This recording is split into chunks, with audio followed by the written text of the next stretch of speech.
Hello everyone. In this tutorial, we will learn how to completely delete a WordPress plugin. First, open your web browser and go to your WordPress login page.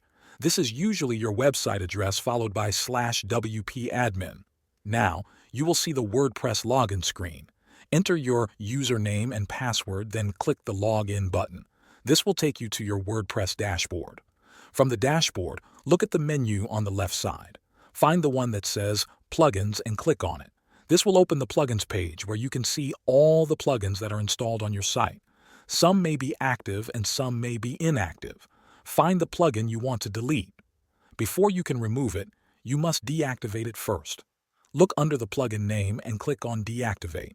Once it is deactivated, a delete link will appear. Click on Delete. WordPress will ask you to confirm. Click OK or Confirm to continue. This removes the plugin from your WordPress dashboard.